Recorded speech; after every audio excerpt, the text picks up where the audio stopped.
É do sétimo ano do Colégio Adventista de Várzea Grande, tudo bem com vocês? Que é o professor Anderson. Quero dizer que eu estou com muita saudade de vocês, que espero no tempo possível a gente estar junto novamente, né, nas nossas aulas. E hoje eu vou mandar para vocês uma videoaula aqui para a gente relembrar um pouquinho do conteúdo que a gente viu em sala de aula, para a gente estudar um pouquinho, essa galerinha que está aí reclusa dentro de casa, assim como nós professores também estamos. E vamos falar aí, relembrar do nosso capítulo 3 do livro. Quem quiser pegar o livro aí para acompanhar aí, ó, Clima e Vegetação, seria muito legal vocês assistirem essa aula acompanhando o livro, tá? E sobre clima e vegetação, vamos falar dos climas brasileiros, o que é que influencia os climas brasileiros, né? Como os climas são influenciados. Antes de tudo, a gente começa falando sobre clima e tempo. Vocês ainda lembram da diferença entre clima e tempo? A gente discutiu isso em sala de aula, olha aí. Deixa eu pegar minha pinça aqui. Ó, clima e tempo atmosférico. Então, o clima, conforme a instrução do livro de vocês, você pode ver que é um padrão que tem que ser observado durante muito tempo para se definir um clima de uma região. Como, por exemplo, o clima do Mato Grosso. É quente? Isso significa que não faz frio, pessoal? Dia nenhum aqui no Mato Grosso? Faz, né? De vez em quando dá uma queda na temperatura, dá uma virada aí no tempo, né? Olha a diferença, né? Clima é aquele que prevalece, é um estudo feito por muitos e muitos tempos para ser definido. Clima é isso. E tempo é o estado momentâneo do clima. O tempo pode ser previsto. Lembra que nos jornais sempre aparece previsão do tempo? Nunca é previsão do clima, né? É previsão do tempo, porque o tempo é variável, o tempo muda. Hoje pode estar quente, amanhã está frio. Então, isso aí é a principal diferença entre clima e tempo. Então, vamos lá falar agora o que influencia o clima aqui no Brasil. No Brasil e no mundo. Primeira coisa que influencia um clima é a latitude. Vamos ver aqui, ó. Latitude. A latitude é a distância do planeta Terra entre o norte e o sul. Então, ou seja, quanto mais próximo você tiver dos polos, tanto o norte quanto o sul, vai haver uma variação do clima, mais frio ele será. Então, o clima ele é mais frio, né, nas regiões próximas ao Polo Norte e ao Polo Sul. E quanto mais próximo à linha do Equador, mais quente será, porque a linha do Equador é a região onde mais recebe a intensidade dos raios solares. Então nós temos aí, né, a latitude ela influencia o clima exatamente dessa forma. Próximo aos polos, frio. Próximo à linha do Equador, quente, ok? E a altitude? Na altitude, relembrando, já discutimos isso em aula, que na altitude são a cada 100 metros de altitude é menos 0,6 graus, ou a cada 1.000 metros de altitude, menos 6 graus. Um exemplo para vocês entenderem isso, a gente pode usar a Chapada dos Guimarães, que está a aproximadamente 800 metros de altitude, né? Então lá é sempre mais fresco do que aqui. Lembra que eu fiz esse exemplo no quadro, botei o cálculozinho para a gente ver a diferença da temperatura? Como essa aulinha aqui, o intuito dela é exatamente esse, pessoal, dar uma relembrada no conteúdo que a gente já estudou. E as correntes marítimas agora? Bom, já falamos da altitude, correntes marítimas. Eu também dei dois exemplos para vocês.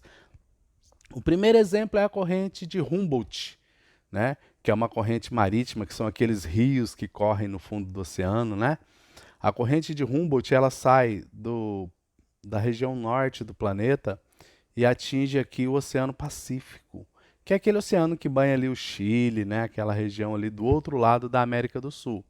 Então as praias lá são mais frias, as águas são mais frias, são mais geladas e a temperatura daquela região é influenciada também por essas correntes marítimas. Já do outro lado nós temos a corrente do Golfo, que banha, por exemplo, o litoral brasileiro, onde as águas são mais quentes, porque essa corrente ela vem ali da região da linha do Equador, a região mais quente do planeta. Então, lembrando, corrente de Humboldt, clima frio, corrente é, do Golfo, ela favorece para que o clima dos litorais sejam quentes. E também as massas de ar, né, que influenciam aí a dinâmica climática na Terra. As massas de ar são pacotes de ventos, né, galerinha? São vários e vários aí pacotes de vento que formam as massas de ar. E elas podem ser quentes ou frias. Então, dependendo de onde vem essa massa de ar, você tem uma mudança ali na temperatura. Vou citar para vocês como exemplo o sul do Brasil.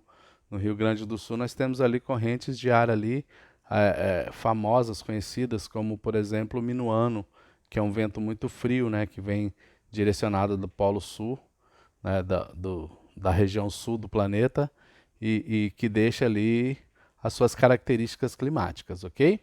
Então, só relembrando aí, latitude, altitude, correntes marítimas e massa de ar, tá? Agora os tipos climáticos do Brasil. Vamos lá? Nós temos o equatorial, o tropical, litorâneo úmido, de altitude, o semiárido e o subtropical. Cada um desses tipos de climas brasileiros, eles têm uma característica em comum, tá? Equatorial, como o próprio nome se diz, é uma região mais quente, quente e úmida, como a região norte do Brasil, porque ela está bem próxima à linha do Equador. Clima tropical, ele é aquele que fica entre os trópicos de Câncer e Capricórnio. Aquela região ali que atinge entre os trópicos de Câncer e Capricórnio, nós temos clima tropical. Temos o litorâneo úmido, né? Que é a massa de ar tropical, que é litorâneo, como o próprio nome diz, é no litoral do país. E no litoral do Brasil tem muita umidade, porque a evaporação de água é constante, tem muita evaporação de água. Então evapora muito, chove muito, então é conhecido como litorâneo úmido. O clima de altitude, conforme eu disse, ele é relacionado à característica da altitude. Quanto mais alto, mais frio. Então, quanto mais alta é a região, mais fria é. Por exemplo, quando faz muito frio na região sul do Brasil, as áreas que chegam ali a congelar alguma coisa ou até nevar são as serras gaúchas, porque elas ficam numa altitude, né, bem maior que as outras partes do estado. Então, o semiárido agora é o clima característico do sertão nordestino. Tá? Ele é semiárido, ele é quase um deserto. Tá? Ele é bem seco, é um clima, uma região de clima seco, né? É quente e seco. Então, essa é a região semiárida. E temos o subtropical, que é a região que fica abaixo dos trópicos. Tá? Ele fica abaixo dos trópicos de Câncer e Capricórnio. Mais uma vez um exemplo, a região sul do Brasil tem essa característica subtropical.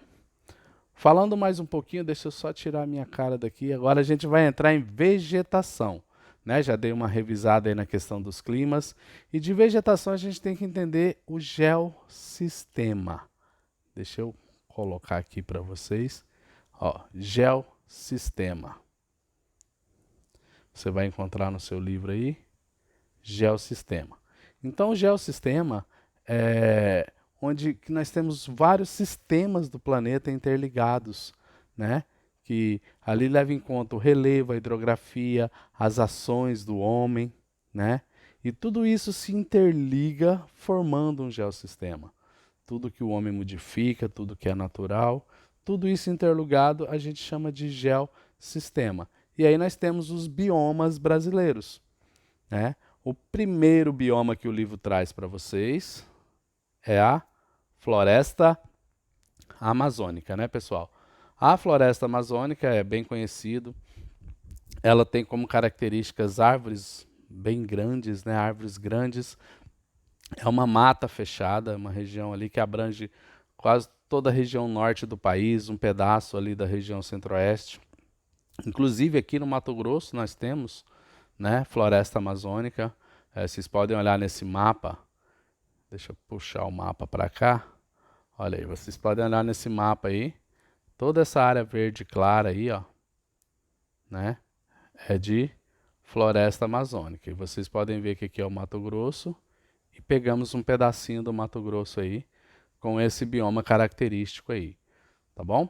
Então, além da floresta amazônica, o livro traz para nós também Vamos ver mais um. Vamos lá. O cerrado, também que atinge a nossa região do Mato Grosso, uma parte do Sudeste. E as características do cerrado vocês aprenderam lá no ensino fundamental, ou na quinta série. Vocês devem ter assistido, deve ter tido aula sobre que as características da vegetação do cerrado são árvores com cascas grossas, galhos retorcidos, na verdade? Então, e aí aqui já no sétimo ano a gente vai aumentar um pouquinho, né? Isso aí, a gente vai começar a classificar diferentes partes do cerrado. Eu tenho, por exemplo, o cerradão, que é uma área onde as árvores são um pouco maiores, são mais fechadas, né? Essa imagem aqui de cima aqui, ó. Essa imagem aqui mostra para nós, né, as características aí do cerradão. Eu tenho as matas de galeria, né, que também tem um tipo de vegetação um pouco mais alta que o comum, né, não é aquela vegetação rasteira característica do cerrado. As matas de galeria, elas são conhecidas assim porque elas se fecham, né? Temos aí, por exemplo, um exemplo de mata de galeria, as matas ciliares, né? Matas ciliares são aquelas que ficam nos arredores dos rios, tá? Elas ficam em volta dos rios, protegendo os rios ali justamente para que não sofra assoreamento, erosão no solo. Imaginem vocês, a água caindo no solo e arrastando ali todo o sedimento, a terra que é arrastada, a gente chama de sedimentos, arrastando esses sedimentos para dentro dos rios. Isso seria prejudicial, por isso que existem as matas de galeria, sempre às margens dos rios. Infelizmente o homem tira essas matas, né, fazem construções às margens dos rios, prejudicando um pouco essa eficiência da mata de galeria, da mata ciliar. Ela é chamada de ciliar, pessoal, exatamente por causa dos cílios. Os seus cílios servem para quê? Para proteger os seus olhos. A mata ciliar, ela fica em volta dos rios para proteger o leito dos rios, tá? Temos também a vereda, também é um tipo de cerrado, né? A vereda, ela é típico, nós temos como uma vegetação típica da vereda, o buriti, né? O bambu, né? Que a galerinha gosta aí de fazer pipa, papagaio aí, né? Pandoga, dependendo da região vai mudando os nomes. Temos o cerrado típico, né, que é conhecido como savânicos, porque ele tem essa relação, porque ele é muito parecido com o bioma das savanas, né, na África. Então nós temos o cerrado típico. Temos os campos limpos e campos sujos. Campos limpos é onde nós temos a vegetação rasteira e pequenos arbustos entre eles, como por exemplo nessa imagem que vocês podem ver aqui. Aqui é um campo sujo, tá? Esse aí, você vê que tem a vegetação rasteira, mas tem vários arbustos aí no meio da vegetação. E temos, logo aqui em cima, o campo limpo. Ó. Ele parece realmente um campo de futebol, pessoal, vocês perceberam? Ele é só com vegetação rasteira e você não vai encontrar assim árvores de pequeno porte, nem arbustos, né, nessas regiões que são caracterizadas como campo limpo. Tá ok? Vamos para outro bioma? Só relembrando, é rapidinho mesmo essa aula, pessoal, é só para a gente aí desenferrujar um pouquinho o cérebro. Temos a caatinga, que é muito típica no Nordeste do Brasil. Ou seja, 70% do Nordeste brasileiro tem esse bioma como característica. E como que ele é formado? Bom, primeiro lá nós temos o clima tropical semiárido, né? É um clima mais seco, onde temos rios intermitentes. Lembram de estudar isso no sexto ano, rios intermitentes? O que são rios intermitentes, pessoal?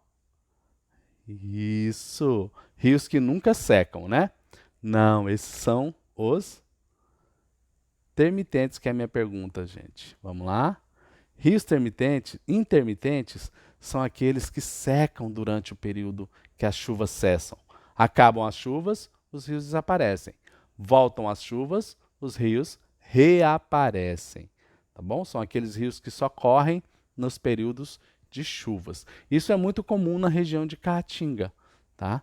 Esse tipo de rios aí que são os intermitentes. Aqueles que correm o ano todo, que nunca seca, são os perenes. Só para a gente recordar um pouquinho aí do sexto ano. Tá ok? Vamos lá. Mata com araucárias. Mata, a gente tem essa... Sempre que a gente fala em mata, a gente vai lembrar da vegetação típica de floresta, né? De árvores altas, fechado. Olha a imagem aí. Ela vai mostrar isso para a gente. Então, o que vai caracterizar este bioma como mata de araucárias? Exatamente o formato das árvores. Olhem no livro aí que vocês vão prestar atenção e vão observar que essas árvores são de tronco longo. O tronco dela é bem comprido e ela só tem folhagens na copa, né? Na parte mais alta. Então, essas são as matas de araucária, muito comuns nas regiões sul do Brasil também. Tá ok? Mais um aqui, pampas, que também são chamados de campos sulinos.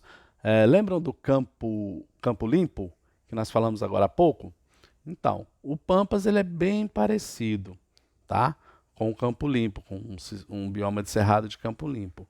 O que muda ali é o clima, porque é característica essa vegetação na região sul do Brasil, onde o clima é mais frio, né? Isso é bem característico no sul. E é uma região muito utilizada para a produção rural, tanto seja ela na agricultura quanto na pecuária, né? Se produz muito ali a criação de gado nessas regiões aí, são os pastos, né? Então, a pampa são campos chamados também de campos sulinos, ok? Mais um, mata de cocais.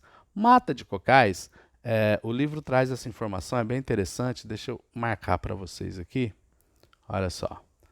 É um bioma conhecido como área de transição. O que seria uma área de transição? Vocês lembram dessa explicação na aula? O que seria uma área de transição? Vamos lá? Olha aí. Mata de cocais.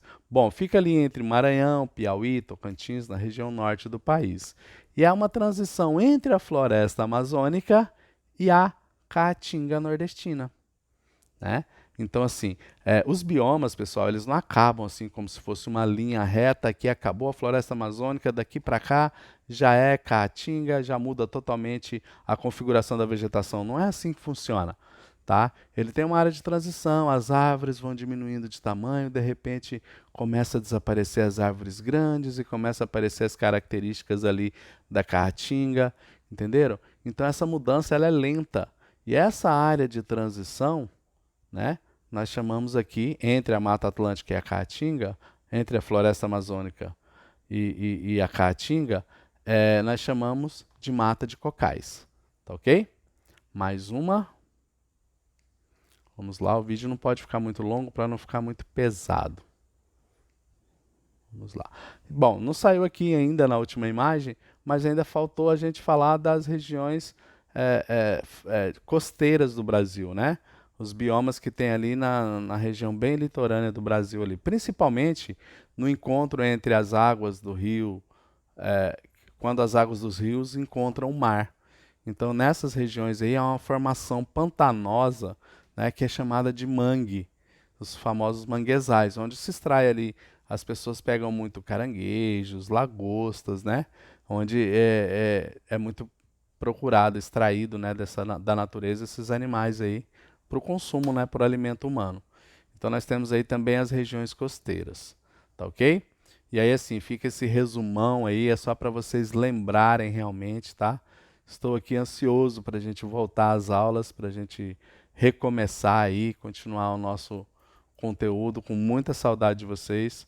Um abraço a todos, fiquem com Deus e qualquer dúvida que vocês tiverem, tá?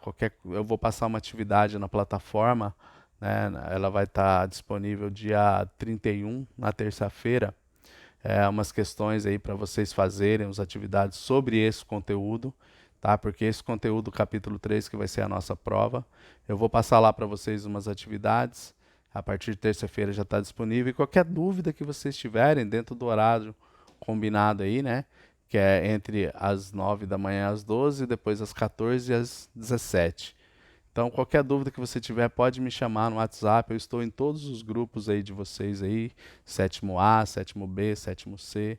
Né? Eu estou nos grupos aí que foram criados pela escola para esse acompanhamento aí online aí das aulas. Então, qualquer dúvida, pessoal, podem me chamar, podem me perguntar. Se forem várias pessoas que quiserem uma explicação, a gente faz uma videoconferência, tá ok? O importante é o conteúdo chegar até vocês, tá ok? Grande abraço a todos, fiquem com Deus.